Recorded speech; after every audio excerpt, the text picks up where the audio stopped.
Gue kemarin nonton film 5 cm. Terus? Itu seru banget. Gara-gara nonton film itu, gue jadinya mutusin. Mutusin laki lo? Enggak. Mutusin apaan? Itu kan film tentang naik gunung kan? Iya. Jadi gue mutusin untuk nonton film yang berhubungan dengan itu juga. Gue kira lo mau naik gunung. Tapi seru banget soalnya. Lo mau naik gunung gak sebelumnya? Oh gila, gue tuh dulu anak pencinta alam. Oh bohong lo. Parah, gue anak pramuka, pencinta alam. Tapi gue belum pernah naik gunung. Ya berarti kurang mencintai alam. Kalau gue jujur aja udah Tapi pernah gue naik. udah camping. Camping mah kurang. Kalau naik gunung itu gue pernah naik Gunung Sumbing dulu di Gunung Sumbing di Wonosobo. Anak manja kayak lo. Lo justru itu gue emang di sana. Lo pasti pas pertama kali nanjak lo gagal kan? Gue sempat menyerah. Oh gitu. Udah gue tinggal sini aja gue gak kuat gitu temen Lo gue. mungkin itu kali pakaiannya kurang mumpuni kali. Gue pakai sepatu boot itu salah. Sepatu boot kulit. Doc Mart itu salah ya. Karena memang gue gak punya peralatan gunung. Akhirnya gue coba pakai itu ternyata emang pegel banget. Salah. Dan licin. Ya salah lah. Tapi gue sampai puncak loh. Tepuk tangan loh. Desta loh. Pernah ke puncak Gunung Sumbing. Hebat. Tapi lain kali kalau lo memang mau naik gunung lagi, jangan pakai sepatu itu. Pakai Sepatu apa? pantofel lah. Iya gak bisa dong. Itu mah buat pesta. Lebih lecet lagi. Ini ada Berarti lo tahu dong. sebuah info. Ini soal ini nih, kalau kita kenal sama, kalau lu pernah naik gunung berarti paham dong soal Seven Summit Indonesia. Apa itu? Seven Summit itu kalau misalnya di bahasa Indonesia kan artinya adalah puncak tertinggi di Indonesia. Berarti kalau Seven itu ada 7 puncak tertinggi di Indonesia. Oh gitu, itu ada di puncak Indrapura Gunung Kerinci. Gitu. Ada puncak Indrapura Gunung Kerinci di Pulau Sumatera. Ada juga puncak Mahameru Gunung Semeru di Pulau Jawa. Itu Gunung dia Rinjani di NTT. Gunung Bukit Raya di Kalimantan. Puncak Rante Mario di Pulau Sulawesi. Gunung Binaya di Kepulauan Maluku. Dan Karstens Pyramid di Pulau Papua. Dan baru-baru ini di Karstens Pyramid dipasangin tali panjat baru ya. Ini ternyata dipasang tali panjat baru karena pada tanggal 21 Agustus kemarin telah terpasang tuh tali panjat baru sepanjang 700 meter. Alasannya dipasangkan tali tersebut, tali pendakian ke puncak ini membahayakan. Karena itu harus diganti dan akhirnya para pencinta alam berinisiatif untuk menggantikannya. Tali baru berarti, manjatnya aman. Ternyata ngomongin Seven Summit Indonesia. Nah ini ada orang yang sudah berhasil melakukan Seven Summit dunia. Oh dunia, bukan Indonesia lagi? Internasional. Oh luar biasa. Membanggakan kan? Bangga itu sih. Ini dia profilnya. Nur Huda adalah salah satu anggota Wanadri yang berhasil mendaki gunung tertinggi di dunia yaitu Gunung Everest. Gunung setinggi 8.850 meter di atas permukaan laut itu adalah gunung ketujuh yang didaki Huda dan kawan-kawannya melengkapi Seven Summits yang mereka lakukan tahun 2012 lalu. Pada tahun 2013, Fajri Al-Lutfi yang juga merupakan anggota Wanadri menyusul pencapaian yang diraih oleh Huda dan kawan-kawannya setahun lalu. Fajri dan rekan-rekannya kembali berhasil mengibarkan bendera merah putih di 7 gunung tertinggi di dunia. Seven Summits adalah gunung-gunung tertinggi dari 7 benua di dunia. Gunung tersebut adalah Karstens di Oseania, Vincennes di Antartika, Elbrus di Eropa, Kilimanjaro di Afrika, Denali di Amerika Utara, Aconcagua di Amerika Selatan, dan puncak tertinggi di dunia, Everest, berada di Asia. Iya kan? Iya, dunia aja udah, apalagi Indonesia udah kemakan semua pasti ya. Dari tadi kok kita ngobrol berdua doang? Ya, Vincent kan ada, Vin. San di mana? Di sini paling. Tadi San. dia izin katanya mau ke daerah yang sangat dingin. San. Nggak di situ, dia izin. Hah? Ke daerah sangat dingin, kita sudah terhubung dengan dia. Halo, Vincent. Ya, terima kasih Desta, terima kasih. Saat ini saya sudah bersama kawan-kawan saya di sebuah gunung yang dingin banget. Bener ya, dingin banget. Saya ini pertama kalinya saya naik gunung dan merasakan sangat-sangat dingin. Sampai ngomongnya keluar asap. Tuh. Tuh ya. Ada api nih. Ada Mas Fajri, apa kabar Mas Fajri? Baik, Mas. Ada Mas Huda. Baik. Terima kasih udah ngajak saya buat naik gunung ini. Iya, Ini ya ginilah dingin. Dingin ya. Tapi kalian mah udah biasa.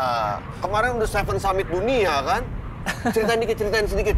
Ya jadi sebenarnya kita waktu itu sekelompok anak muda yang pengen kita sebagai pendaki gunung. Seven Summit dunia berarti mendaki gunung-gunung tertinggi di dunia, 7 gunung tertinggi di dunia. Iya, Udah 7. selesai ya? Alhamdulillah. Terus? 7 tertinggi di 7 benua. Jadi kita sekumpulan anak muda pengen kita punya kompetensi ya naik gunung. Pengen apa sih yang bikin sesuatu prestasi gitu. Akhirnya kita mencanakan ekspedisi Seven Summit ini. Seven Summit.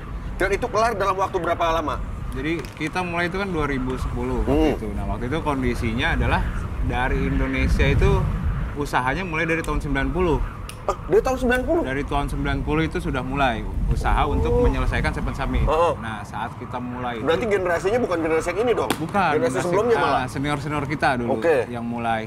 Saat 2010 waktu itu belum ada satu orang Indonesia yang berhasil menyelesaikan Seven Summit. Belum ada? Belum ada. Nah, padahal kan satu gunung dari Seven Summit itu adanya di Indonesia. Salah satunya, yaitu Gunung Kartens Pyramid yang di Papua. Oh, yang di Papua, Kartens Pyramid. Kita berangkat dari situ, istilahnya kan kita bisa dibilang sebagai tuan rumah. Betul. Seven Summit, tapi belum ada yang bisa menyelesaikan waktu itu 2010. Jadi mulainya adalah tahun 2010. 2010 sampai endingnya, kelarnya Seven Summit nanti. Fajri 2013. Jadi 3 tahun lah, 3 tahun selesai. Gokil. Dan itu yang di Papua pertama nggak? Pertama ya? Pertama. Itu berapa orang berangkat rombongan waktu itu? Wah, kita banyak ya. Kita kalau pendaki intinya sendiri ada 6. Tapi waktu itu kita rombongan dengan dari senior-senior kita. Jadi ada sekitar 20 lebihan ya pendaki. 23. Itu 23-23-nya nyampe atas? Sebagian sebagian ada yang cuma sampai base camp. Udah nggak kuat loh ya, nggak nerusin ya. Kalau satu gunung itu berapa hari lama perjalanan? Kalau yang paling Papua deh, Papua itu sebenarnya kalau normal itu sekitar 7 sampai 10 hari ya. Berarti kalian nggak normal lagi nih? Karena kita waktu di Papua itu kita ngambil beberapa puncak dan kita sekitar 3 minggu ya. Dulu kan karena pertama kan, jadi itu kita gunakan sebagai ajang latihan juga waktu itu di Papua. Jadi kalau ke puncaknya aja mungkin 1 minggu atau 10 hari udah bisa selesai. Karena kita latihan, kita naik ke puncak-puncak yang lain yang ada di Papua. Itu prosesnya tuh hampir 25 hari kalau nggak salah waktu itu kita di sana. Di atas gunung kayak gini 25 hari dulu. 25 hari. Dan yang paling panjang itu di Everest. Everest itu bisa makan waktu sampai 71 hari. 71 hari? Di atas gunung? Iya. Saya di rumah aja lah ya. Di rumah aja. Gunung ini aja udah kedinginan banget. Everest dingin banget kan? Dingin banget. Sampai titik berapa? Minus berapa? Paling parah. Di Everest itu bisa minus 30, minus 40, tapi yang pernah kita alamin adalah minus 50 di Denali di Alaska. Waktu itu kita 2010. Siang hari. Siang hari minus 50. Saya bisa buang air di celana itu kayaknya tuh. Gila, itu budget berapa itu? Kalau itu rombongan, hitungan rombongan. Hitungan rombongan. Jadi kalau budget tuh total dari awal ya, dari awal perjalanan kita sampai 2013 Seven Summit ini kemarin selesai itu kita menghabiskan sekitar 10 M. Itu 10 M. 10 miliar naik gunung. Itu rombongan itu ya? Rombongan. Wah, rame-rame, tapi seru juga. Berarti ada investor. Iya. Apakah ini kan kalian kesana kan membawa bendera Indonesia tuh? Kadang-kadang di atas suka menancapkan atau mengibarkan bendera merah putih. Ada dukungan dari pemerintah tersendiri nggak? Ya, kita alhamdulillah ya karena kita mencanakan ekspedisi ini bukan cuma milik kita sebagai pendaki gunung, tapi buat kebanggaan bangsa biar bisa kita nancepin merah putih di sana dan banyak support yang kita dapat dari sponsor, kemudian dari pemerintahan juga dari. Nih, asal tahu aja ini, saya naik gunung nggak sembarangan pakai sepatu. Ini sepatu saya ini udah berat banget nih. Ini khusus buat mendaki es ya? Iya. Iya, biar untuk yang gunung yang middle, belum yang paling. Ada yang lebih ekstrim dari sepatu ini, Mas Vincent. Lebih ekstrim lagi? Lebih ekstrim lagi. Kalau ini namanya double boots, jadi lapisannya cuma 2 layer. Ada yang paling ekstrim itu namanya triple boots. Nah, jadi lebih berat, lebih besar dari yang ini. Ini aja udah berat banget. Saya pengen tahu ini nih, gunung-gunung yang kalian rekomendasikan buat pemula-pemula kayak saya. Tapi nanti. Nih, teman kita ada yang mau ngasih tahu infonya. Silakan Hesti. Wah, ternyata Vincent sedang berada di pegunungan. Itu dinginnya katanya bisa minus berapa derajat itu. Dingin banget pastinya. Nah, tapi untuk bagi para pemula yang ingin mencoba olahraga mendaki gunung, baiknya mendengarkan rekomendasi dari saya. Yang pertama adalah rekomendasi untuk apa ya, pegunungan apa yang cocok untuk didaki. Ada Gunung Papandayan di Jawa Barat.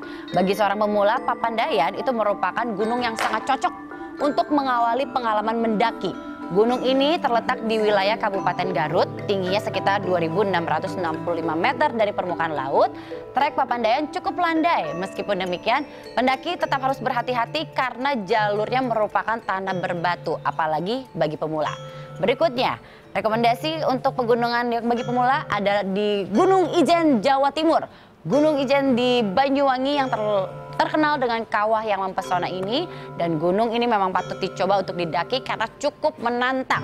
Dengan kemiringan 60 derajat pada dinding kawahnya, puncak Gunung Ijen itu memiliki ketinggian 2.443 mdpl. Banyak pendaki dari dalam dan luar negeri itu rela untuk menanjak dari dini hari agar bisa menikmati sunrise di puncak Gunung Ijen.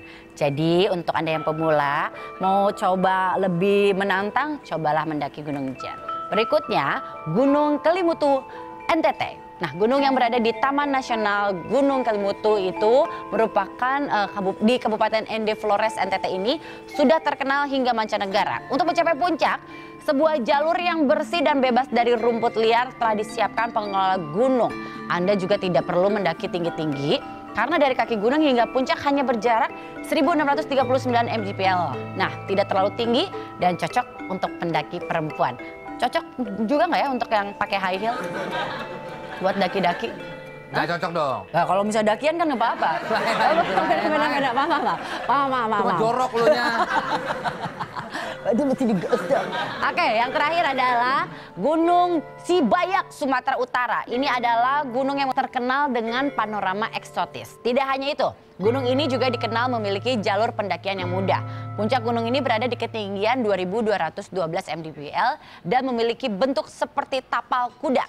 Oleh karena itu, titik tertinggi gunung tersebut puncak tapal kuda. Nah, itu disebut puncak tapal kuda karena bentuknya adalah seperti itu. Itu dia beberapa rekomendasi dari Tonight Show.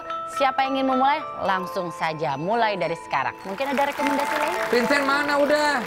Vincent bentar lagi juga balik, tapi masih di sana katanya. Nen tanya sama rekomendasi sama ahlinya di sana. Oh iya, tanya rekomendasinya. Kira-kira yang paling bagus yang mana selain yang Vincent, saya balik dulu lagi sebutin? Vincent.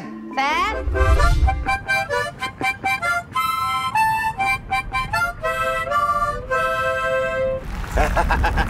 Biasa kerjaan gitu kalau naik gunung ya? Iya, biar Ngapain lebih lagi hangat. udah ya?